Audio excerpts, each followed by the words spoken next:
अस्सलामुअलैकुम वरहमतुल्लाहि वबरकातुहू। मैं मोहम्मद जाहिद इकबाल और आप देख रहे हैं उर्दू मीडियम स्टडी डिटेल्स। दोस्त, आज एक मज़ेदार सबक लेकर आए हैं जो मेरा बहुत पसंदीदा है। अकबर द ग्रेट, समझ गए ना? जी हाँ, अकबर आज़म की कहानी है आपके बुक में। उस कहानी को हम लोग अभी पढ़ेंगे और लुत्फ़अंदोज़ होंगे। ईफ़ाए वादा, सफ़ा नंबर 86, 87, 88 में पढ़ेंगे और उसके बाद उसके ताल्लुक से बहुत ढेर सारी बातें करेंगे। बातें तो अभी शुरू हो गई हैं। मुग़ल आज़म फिल्म अगर आप लोगों ने नहीं देखा है तो ज़रूर देखिएगा, अपने घर वालों को कहिएगा। वैसे एक सीरियल भी जोधा अकबर के नाम से बहुत मशहूर हुआ था, लगभग 300 एपिसोड, 300 से ज़्यादा एपिसोड है। ठीक है, तो मुझे मुग़ल आज़म भी बहुत पसंद आया फिल्म। मैंने 10 बार उस फिल्म को देखा है। और जो है जोधा अकबर में सीखने का बहुत कुछ है, किस तरह से चलाया जाता है नज़्म नस्र। तो एक स्टूडेंट के नाते हमें ऐसे सीरियल को देखना चाहिए।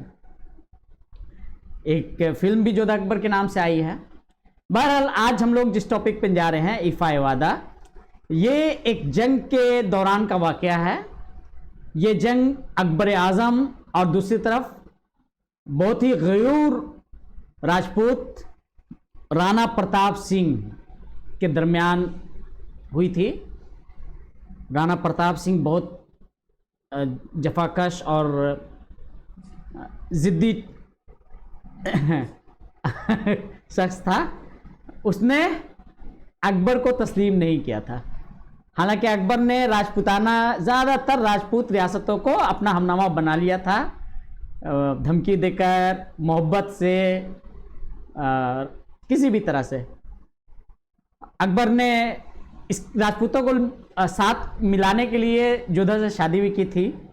और जोधा की शादी के बाद जब उसकी बहन सुकन्या की शादी हो रही थी तो ये दोनों मिले भी थे वहाँ। शादी के दौरान दोनों की मुलाकात हुई थी, दोनों आए थे मेहमान के तौर पर, राणा प्रताप सिंह भी और अकबर भी।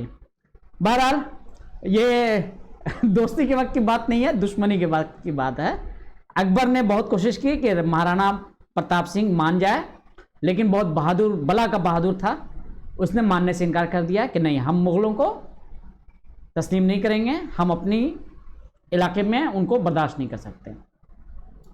मगर मामला ये था कि महाराणा प्रताप सिंह की हुकूमत उस तरह की एक नॉर्मल हुकूमत नहीं थी जैसे आम राजाओं की होती है। उसने क्या किया था कि फौज को छोटे छोटे हिस्सों में बना करके मुग़लों के मुफादात को ज़रब पहुंचाना शुरू कर दिया था। जहां पर भी पता चलता है कि मुग़ल हैं, वहां पे हमला करता, लूटमार मचाता और निकल जाता। मुग़ल बहुत आजिज़ थे महाराणा प्रताप सिंह के हिकमत अमली से। आखिर में अकबर ने फैसला किया कि नहीं, अब तो कोई चारा नहीं है, इस मसले को हमेशा के लिए हल करना है तो किस्सा तमाम करना होगा। अकबर बहुत बड़ी फौज लेकर के राणा प्रताप सिंह के खिलाफ आए। जंग हुई तो इतनी बड़ी फौज, शहंशाह अकबर आज़म, और कहाँ बेचारा छोटा सा राजा महाराणा प्रताप सिंह तो बहादुर थे अपनी ज़ात में, लेकिन उनके पास तो फौज बहुत कम थी। और वो भी मतलब आम फौज नहीं, लुटेरे टाइप के लोग थे उसकी फौज में। तो कितनी देर तक मुकाबला करते आमने सामने की जंग में। इसलिए महाराणा प्रताप सिंह हाँ मौका देख करके निकल लिए। और जो है जंग ठंडी पड़ी, मगर अकबर की परेशानी खत्म नहीं हुई। अकबर ने जहां जहां जो है राजपूतों के सरदार का घर था, जहाँ पर रहते थे, आते थे, जाते थे, सब जगह पहरा लगा दिया कि किसी न किसी तरह सबको पकड़ना है। ठीक है, अब हम लोग जो कहानी पढ़ेंगे उसमें अकबर का महाराणा प्रताप सिंह का एक जनरल है जिसका नाम है रघुपत सिंह, उसके बारे में असल कहानी है। तो ये कहानी अब हम लोग शुरू करते हैं। ठीक है, चलिए। इफाए वादा यानी वादा पूरा करना। अकबर बादशाह मुगलों का बहुत मशहूर बादशाह गुजरा है, हम लोगों को मालूम है। उसने लड़ाइयां लड़कर हिंदुस्तान का बहुत सा हिस्सा फतह कर लिया था, एक राजपूताना रह गया था। अकबर ने चाहा कि उसे भी फतह करे और वहां भी सल्तनत करे। ये इरादा करके राजपूताना पर फौजकशी की। राजपूत मुल्क बचाने के लिए लड़े तो बड़ी बहादुरी से, मगर आखिरकार उनके पांव उखड़ गए। यहां के बाद में इसमें कोई जिक्र नहीं है महाराणा प्रताप सिंह का। ठीक है, जिक्र सीधे जो कहानी है वहां पे हम लोग आ गए। राजपूतों के एक सरदार का नाम रघुपत था। ये बड़ा बहादुर और जरी था। उसने कुछ लोग अपनी फौज में दाखिल कर लिए थे और उनको साथ लेकर लड़ा करता था। उसने बहादुरी में ऐसा नाम पैदा कर लिया था कि बड़े बड़े मुगल उसका नाम सुनकर घबरा जाते थे। अकबर के सिपाहियों ने बड़ी कोशिश की कि किसी तरह उसको पकड़ लें, मगर वो एक जगह कब रहता था जो उसे पकड़ सकते थे। जी, असल में ये हिकमत अमली थी राणा प्रताप सिंह की कि हम लोगों को एक जगह रहना नहीं है, बल्कि बस हमला करना, उसके बाद मुंतशिर हो जाना है ताकि हम मुगल फौज के हाथ नहीं आए और वो हमारे इलाके पर मुसल्लत नहीं हो सकें। रघुपत सिंह की एक बीवी थी और एक इकलौता बेटा था। जब वो अपने दुश्मनों से लड़ने को घर से निकला था, उसका बेटा बहुत बीमार था, लेकिन उसने ना तो अपने बीमार बच्चे का ख्याल किया न बीवी का। मुगलों से लड़ने को घर से निकल खड़ा हुआ। हाँ, कभी कभी चोरी छुपे से किसी को भेज देता था और बीवी बच्चे की खबर मंगवा लिया करता था। रघुपत सिंह को पकड़ने को अकबर ने बहुत सी फौज भेजी, मगर वो किसी के हाथ ना आया। फिर बादशाह ने उसके घर पर पहरा बैठा दिया। अकबर का ख्याल था कि किसी दिन रघुपत सिंह अपने बाल बच्चे से मिलने ज़रूर घर आएगा, बस उसी दिन सिपाही उसको पकड़ लेंगे। उधर किसी ने रघुपत सिंह को खबर कर दी कि तेरा बेटा घड़ी दो घड़ी का मेहमान है, चलकर उसे देख ले। घड़ी दो घड़ी का मेहमान होना यानी कि बहुत ज़्यादा बीमार होना, मौत के बिल्कुल करीब होना। ये सुनकर रघुपत सिंह घबराया। सूरज डूब रहा था। जंगल में सफ़र करने का वक्त तो नहीं था, मगर रघुपत ने सोचा कि अगर मैंने ज़रा भी देर की तो शायद मैं लड़के की सूरत भी ना देख सकूं। उसी वक्त चलना चाहिए इसी वक्त चलना चाहिए। रघुपत सिंह उसी वक्त चलने को तैयार हो गया। जब रघुपत सिंह घर पहुंचा तो दरवाजे पर अकबर बादशाह के सिपाहियों में से एक पहरादार ने कहा, बादशाह का हुक्म है कि तुम जहां मिलो पकड़ लिए जाओ। बहुत सीधी सीधी बात है, सब कुछ समझ में आ रहा होगा, समझाने की कोई बात नहीं है। तो रघुपत सिंह अपने घर पहुंचा तो उसको बता दिया गया कि बादशाह का यह हुक्म है, अब गिरफ्तारी दे दो।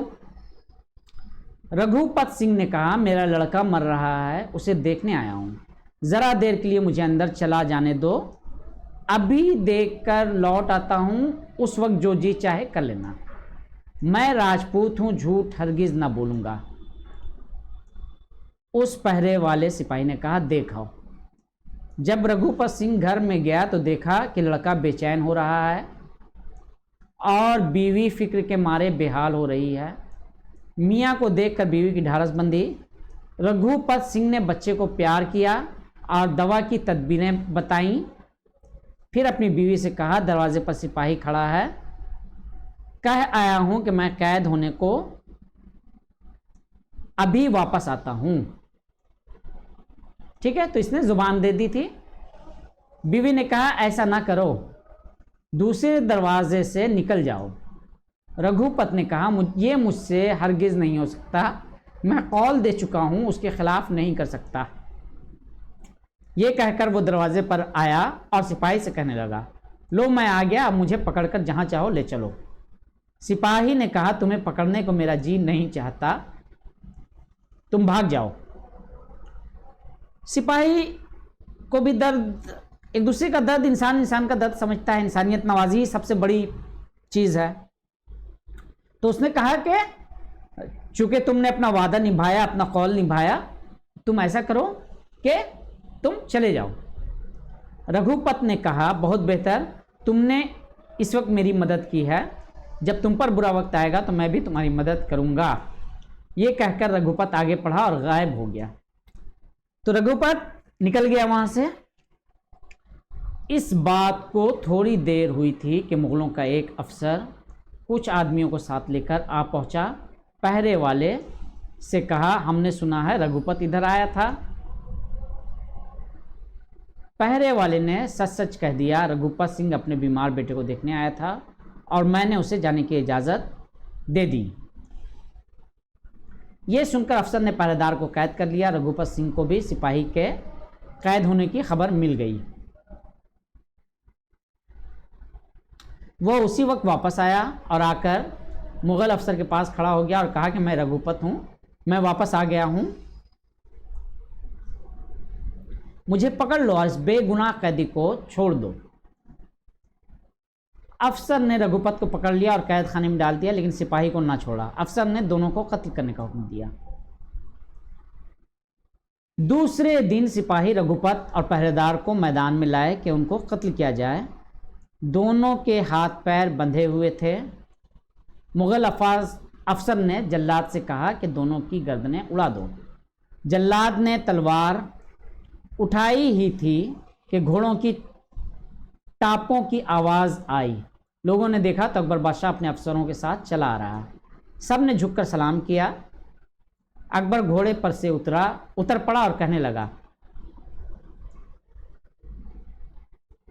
हर भले आदमी का दिल दूसरों का दुख देखकर पिघल जाता है, दूसरों का दुख देखकर पिघल जाता है। मुझे मालूम है कि इस राजपूत की तकलीफ देखकर तुम्हारा दिल भर आया था, इसलिए तुमने उसको छोड़ दिया था। इसमें तुम्हारा कोई कसूर नहीं है, अगर कुछ है भी तो मैंने माफ़ किया। मुझे ऐसे ही सिपाही चाहिए जो अपने बादशाह से ज़्यादा खुदा से डरता है। यहाँ पे देखिए अकबर आज़म का भी किरदार दिखाया गया है कि अकबर इंसानों को पहचानना जानता था और उसके अंदर कुछ खिसलतें ऐसी थीं जिससे लोग बहुत मुतासिर होते थे। असल में दिनों पर हुक्मरानी करना अकबर जानता था। ये सुनते ही पहरेदार खुशी से फूला न समाया। फिर अकबर ने रघुपत की तरफ देखकर कहा, मुझे ये मालूम न था कि बहादुर राजपूत बात के इतने धनी होते हैं, है ना। क्या किया था इसने अपने कौल का जो जुबान दिया था उसका पास रखा था कि हम वापस आएंगे, तो वापस आया। हालांकि चाहता तो दूसरे दरवाजे से निकल सकता था। ठीक है, इस किस्म के जो लोग होते हैं उनके घर में कई दरवाजे और खुफिया निकलने के रास्ते होते हैं। ठीक है, लेकिन एक तो उस वक्त वापस आया और सिपाही की इजाज़त के बाद गया। उसके बाद जब उसे मालूम हुआ कि सिपाही मुश्किल में है, तब भी फिर वापस आया। तो 2 बार उसने साबित किया कि बहादुर आदमी अपने वादे से मुकरता नहीं, अपना वादा पूरा करता है। तुम्हारी बहादुरी और इफ़ाए वादा से मैं बहुत खुश हुआ, मैंने तुमको भी छोड़ा। रघुपत सिंह घुटनों के बल जमीन पर झुक गया और कहा, आप जिस रघुपत को इतनी मुश्किल से भी जीत ना सके, आज अपनी दरिया दिली दिखाकर आपने उसे जीत लिया। आप बहादुरों की वक़्त करना जानते हैं। वक़्त मतलब इज्जत करना, बहादुरों की कदर जानते हैं। अब मैं कभी आपका दुश्मन होकर तलवार ना उठाऊंगा। ये बहुत बड़ी बात हुई। जो इतना बड़ा दुश्मन था वो आज राम हो गया, मान गया।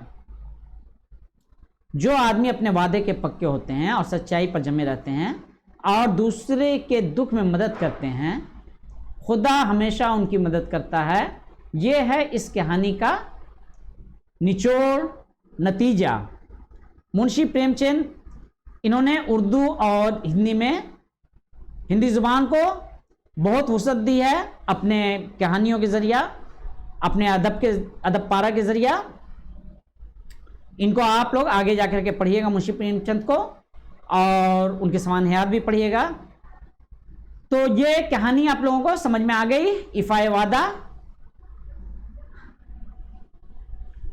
तो हम उम्मीद करते हैं कि आप लोग भी इंसानियत नवाज बनिए, लोगों की मदद कीजिए और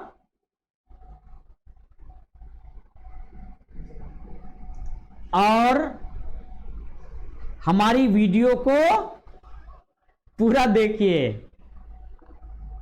मुख्तसर से हिस्सा देख करके छोड़िए मत, पूरा देखिए और लाइक, सब्सक्राइब और शेयर करना मत भूलिए। हमें भी आपकी मदद की ज़रूरत है, ठीक है। अल्लाह हाफिज़, अस्सलाम वालेकुम वरहमतुल्लाहि वबरकातुहू।